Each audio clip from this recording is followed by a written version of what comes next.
Imagine walking onto the 17th green at a major championship. The Philadelphia crowd they are just absolutely screaming. Oh, yeah, completely deafening. Right. And there's this giant silver trophy, plus a check for $3.69 million on the line. For most competitors, their heart rates are spiking at like 130 beats per minute. Cortisol is just flooding their entire system at that point. Exactly. Their hands are physically shaking. But the guy stepping up to the golf ball, a guy wearing 2 black winter gloves and utilizing iron covers, isn't thinking about the money. He really isn't. He isn't thinking about the history he's about to make either. He is staring at a 15-foot putt over 2 massive slopes, and his brain is focused entirely on one thing, which is essentially high school physics. It's a remarkable image, honestly. It completely shatters our modern expectation of, what a champion is supposed to look like. Yeah, and more importantly, what they're supposed to be thinking about. Exactly. What a champion is supposed to be thinking about in the most pressurized moment of their life. Well, welcome to this deep dive. Today, we are taking you back to a jaw-dropping sports moment. We're talking about the 2026 PGA Championship at the notoriously brutal Aronimink Golf Club in Philadelphia. Such a tough course. It really is. But to be clear to you listening, this is not just a sports recap. You can look up a leaderboard anywhere online. Right. The scoreboard only tells you the what. We are here to dissect the how and the why. Okay, let's unpack this. Because our mission today is to decode the underdog mindset. We are going to deconstruct the incredibly unique, highly unconventional journey of Aaron Rai. A fascinating player. Truly. This is a player who arrived in Pennsylvania as the biggest underdog the PGA Championship had seen in 20 years. He was ranked 44th in the world. Yeah, he was definitely not on the promotional posters. Not at all. The odds makers were not looking his way. And yet, he walked away hoisting the Wanamaker Trophy. So we're going to look at his victory not as just some random stroke of luck. Because it wasn't. No, it was a brilliant, repeatable masterclass in resilience, absolute discipline, and this unapologetic authenticity that you can actually apply to your own daily professional life. I love that we're framing it this way. Because at the end of the day, knowledge is really only valuable when it is applied. What makes Aaron Rai's victory so endlessly fascinating is that it completely defies the modern blueprint of loud, flashy, manufactured success. We really do live in a culture that rewards the loudest person in the room, don't we? We do. But this is triumph of silent habits. It is a story about how rigorous, uncompromising process and deep psychological insulation can systematically dismantle flashier, more heavily favored competition. That is so well put. But before we get into his mind, we need to understand the physical and historical reality of the battlefield he was stepping onto. Right, setting the stage is crucial here. So Aronimink is a classic Donald Ross design course situated about 25 miles outside of downtown Philadelphia. It is visually stunning, but from a strategic standpoint, it is notoriously punishing. Punishing is the perfect word for it. It features these massive sweeping greens with false fronts, meaning if your approach shot is off by like a yard or two, the ball just rolls 30 yards back down the fairway. It's just brutal architecture. It is. And layered on top of that brutal architecture was an immense, suffocating historical weight. Going into Sunday, it had been 109 years since an English player won the PGA Championship. That historical context is staggering, honestly. The last English winner was Jim Barnes. Wow. And he did it back in 1916 and 1919. That's insane. Just to put that in perspective for you, World War I was actively raging in Europe the last time an Englishman held that specific trophy. Really puts it into perspective. It does. On top of that, Rai was looking to become the first international winner of the PGA Championship since Jason Day did it back in 2015. So there's just layers and layers of pressure here. Right. So you have the weight of a century-old national drought. You have a punishing golf course. And then you look at the immediate competition breathing down his neck on Sunday. It was terrifying. Yeah, this wasn't a scenario where the rest of the field just stumbled and, handed him the trophy. He had to wade through a leaderboard packed with Hall of Fame caliber talent. Oh, absolutely. You had Justin Thomas, already a 2-time champion, charging hard. Thomas put together a brilliant 5-under par finish on Sunday. He was on fire. He really was. It was punctuated by this incredible, emotionally charged putt on the 15th hole that forced everyone on the course to basically look over their shoulders. And you can't forget about Rory McIlroy. Right. Arguably the biggest star in the sport, just stalking the leaders. McIlroy eventually tied for 7th, But his Sunday was marred by this intensely frustrating incident. Oh, the bunker incident. Yeah, a fan said something totally out of line near a bunker and actually had to be removed by security. It just highlights the sheer chaos and volume of the Philadelphia crowds. The energy there is just relentless. It really is. And then you had Alex Smalley, who started the day as the leader. Smalley's trajectory on Sunday is actually the perfect counterpoint to Ray's performance. How so?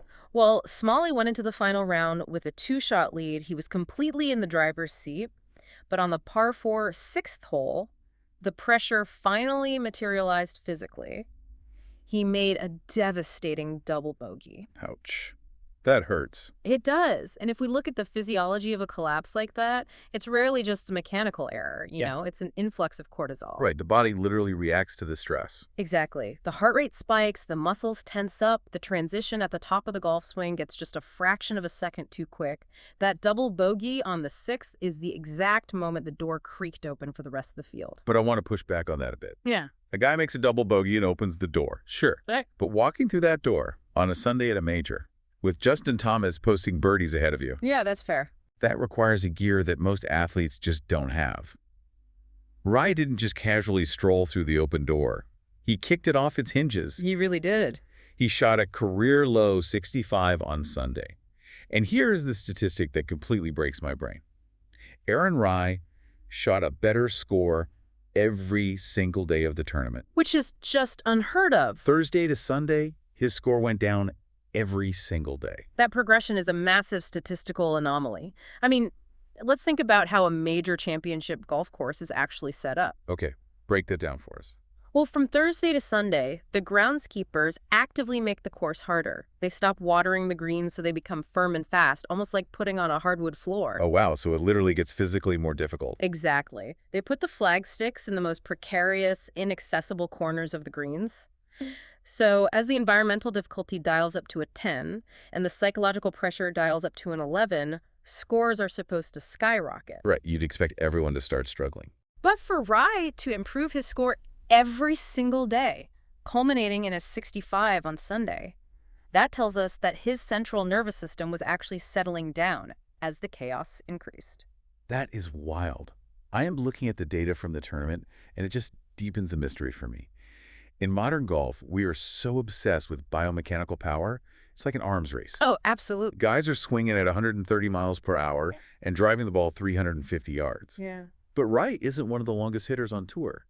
He isn't overpowering the golf course off the tee. No, not at all. So if he is giving up 30 or 40 yards to guys like McIlroy and Thomas, how on earth did he systematically dismantle them? He did it through surgical efficiency. He played a completely different game than the Bombers. Okay, tell me more. Well, he led the entire field with 23 birdies for the week, which was 3 more than anyone else out there. He ranked number 2 in chipping and number 5 in approach shots. Okay, for you listeners who might not be deep into golf analytics, what does ranking number 5 in approach shots actually mean in practical terms? It means that when he is standing in the fairway, say 175 yards away from the hole, he is consistently hitting his iron shots closer to the pin than almost every other player on the planet. That is incredible accuracy. It is. He is essentially playing dartboard golf from the distance of 2 football fields.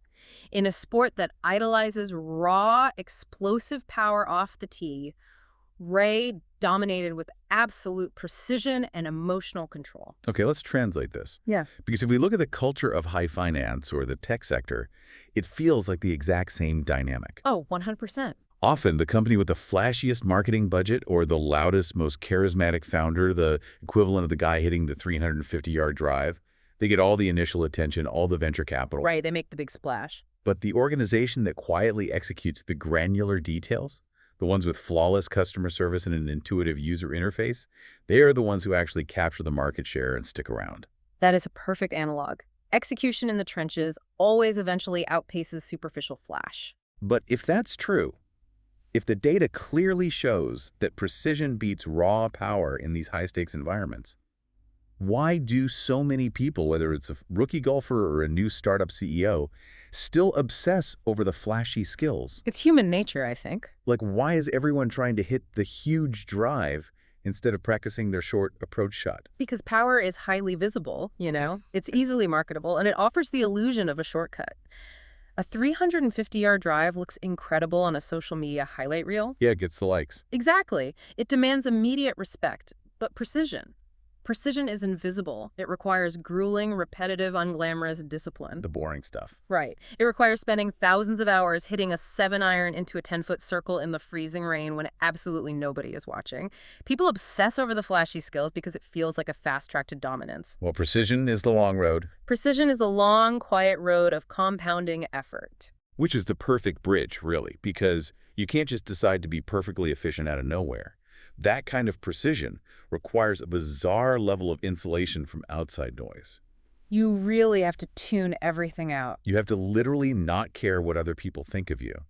And if you look at Aaron Rai on the course, he literally looks entirely different from his peers. He stands out immediately. And what's crucial to understand here is that he isn't doing it to be a showman or to build some sort of personal brand. Right. In professional golf, the aesthetic is very, very standardized.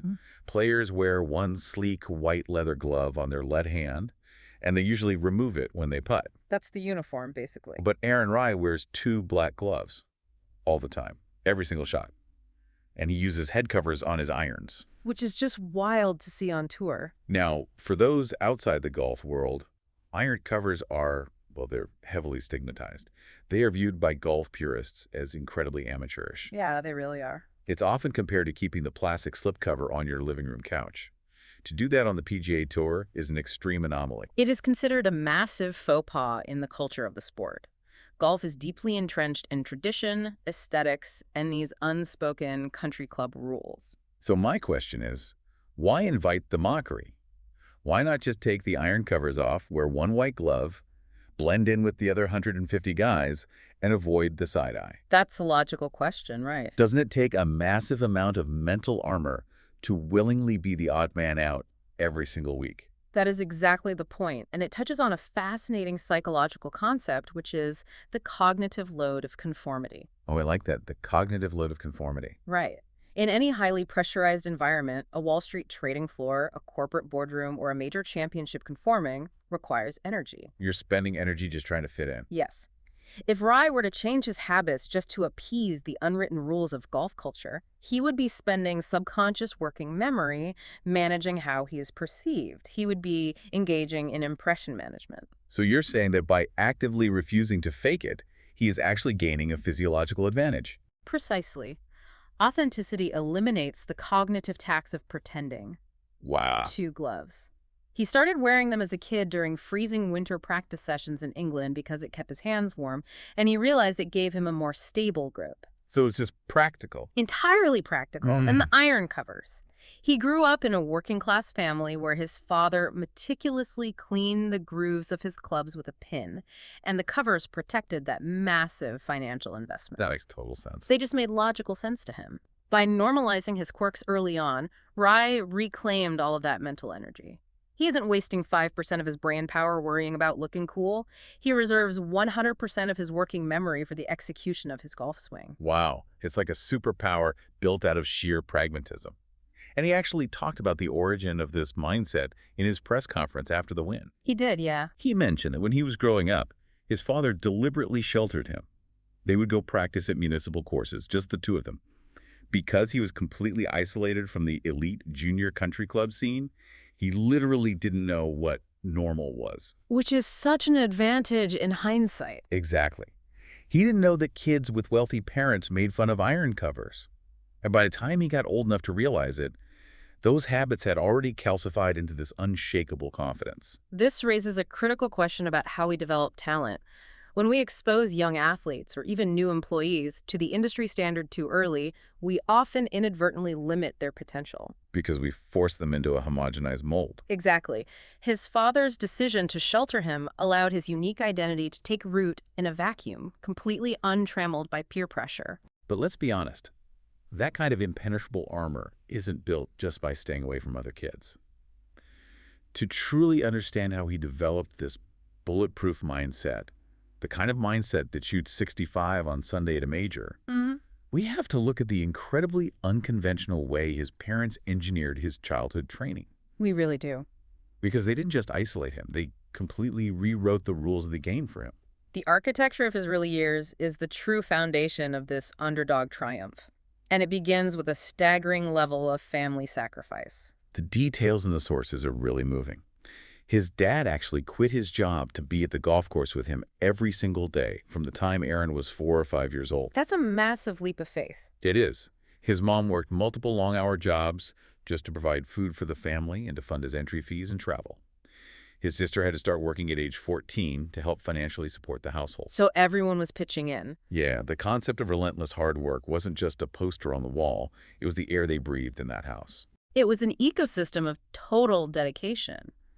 But what is truly brilliant is the methodology his father used on the golf course. It wasn't just about practicing for 8 hours a day. It was how they practiced. Okay, unpack that for us. Well, from the ages of 7 to 12, Rai essentially didn't play standard golf. He competed heavily in grassroots circuits like the Wee Wonders and the U.S. Kids World Championship. Let's define that quickly for the audience. The Wee Wonders is essentially a fiercely competitive proving ground for junior golfers in the UK. It's designed for young kids, but the pressure is immense. Exactly. But here is the critical strategic pivot.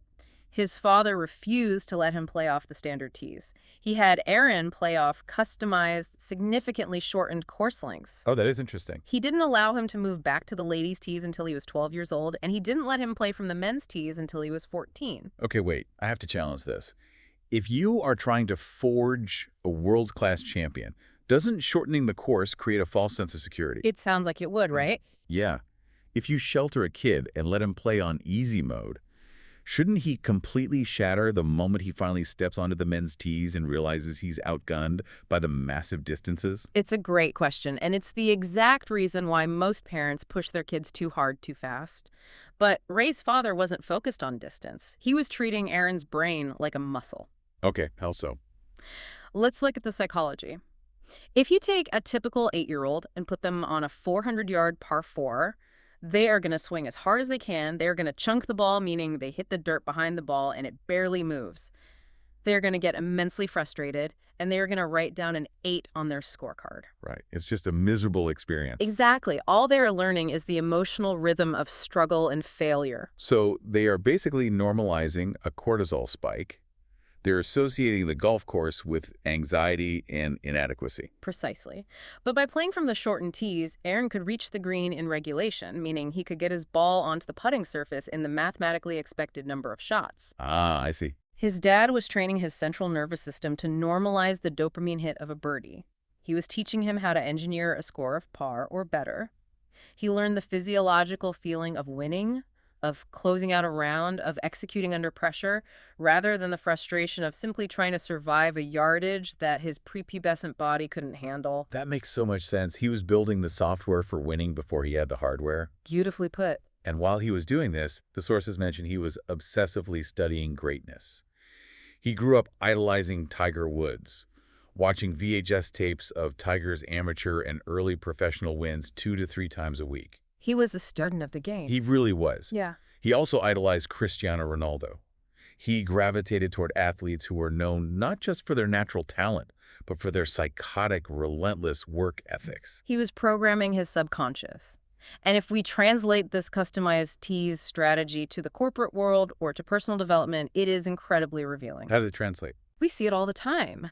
A new employee or an entrepreneur sets themselves up for immediate failure by metaphorically playing from the men's tees on day 1. Oh, right. Biting off more than they can chew. Exactly. They try to tackle the most complex, high-stakes project in the company before they have mastered the fundamental workflows. So what does this all mean?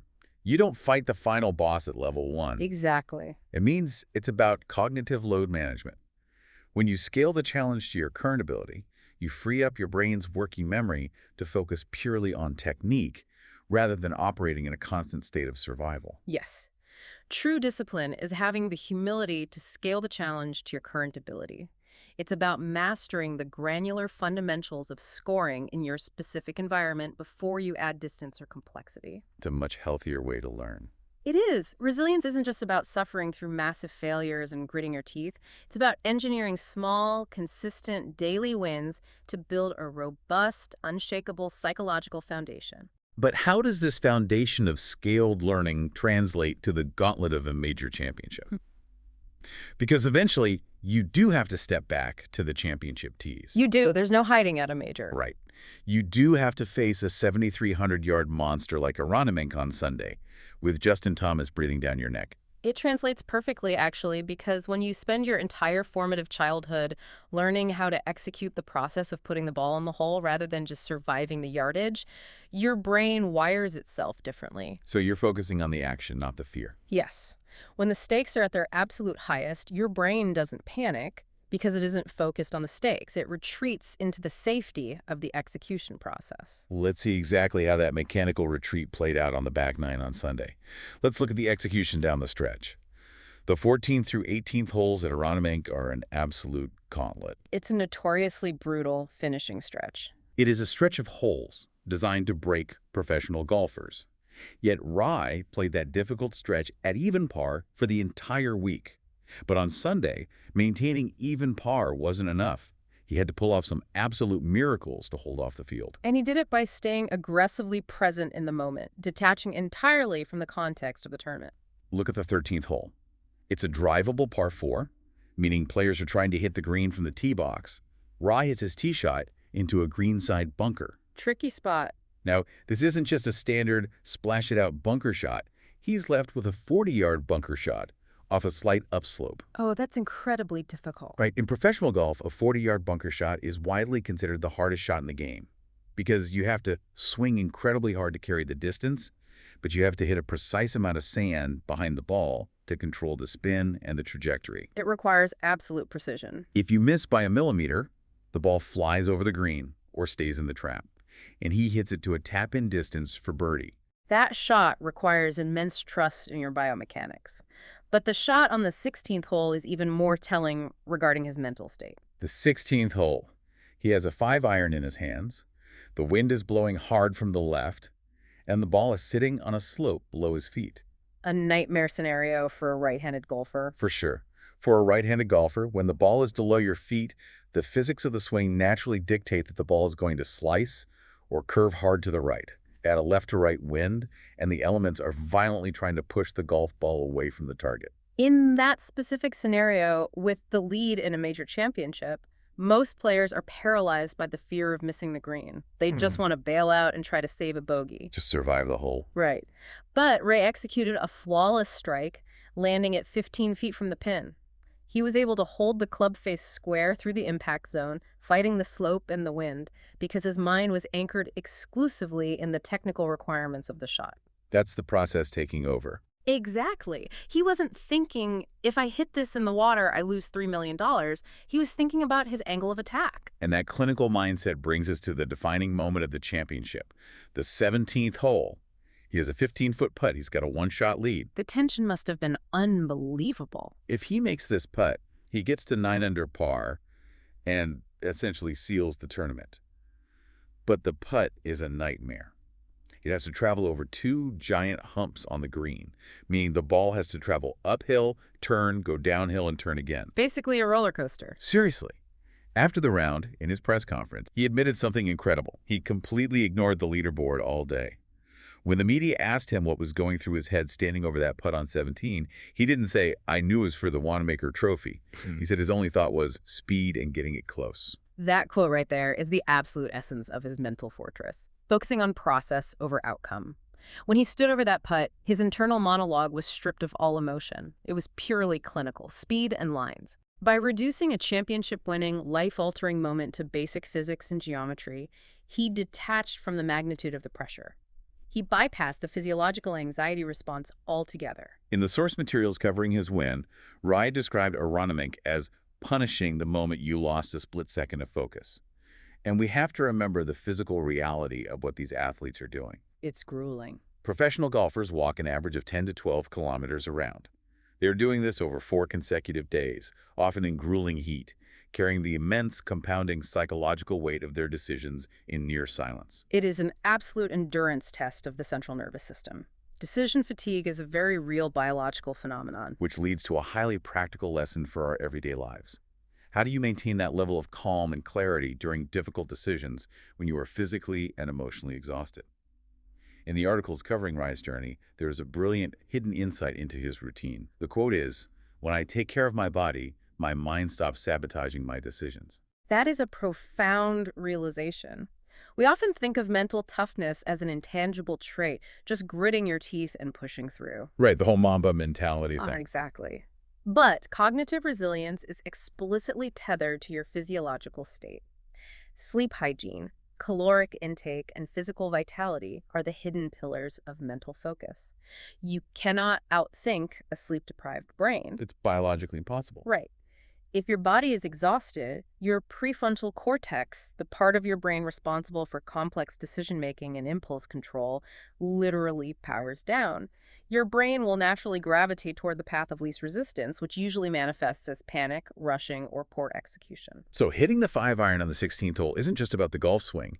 It's about the fact that he got 8 hours of sleep the night before, allowing his brain to process the wind direction without panicking. Precisely. But I have to ask, it's one thing to be well-rested and to purposefully ignore a leaderboard on the course. It's an entirely different thing to ignore a screaming, chaotic crowd of tens of thousands of people in Philadelphia.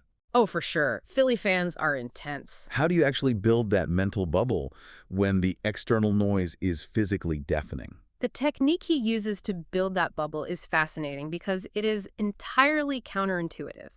In modern sports, athletes often build a bubble out of arrogance. They manufacture a chip on their shoulder. They convince themselves it's me against the world to block out the noise. That's a very common narrative. Ray does the exact opposite. His bubble is constructed out of profound humility. Humility as a shield. Explain how that works mechanically. By remaining grounded and deeply grateful lessons that were directly instilled by his working-class, multicultural upbringing, he fundamentally changes his relationship with the environment. He doesn't view the pressure or the screaming crowd as a threat to his ego. He views it as a privilege. That's a huge perspective shift. It really is. When you are operating from a place of true humility, you aren't defensive. You don't feel this overwhelming, suffocating need to prove the crowd wrong or to justify your existence to the media. Because he isn't defending an inflated ego, the noise of the crowd simply washes over him. He is just a craftsman, executing his craft in their presence. That is such a powerful reframe. Mm-hmm. But as impenetrable as his mental bubble seems on that 17th green, no one builds a fortress alone. Very true. We constantly romanticize the lone wolf underdog, the solitary hero who conquers the world against all odds with nothing but grit.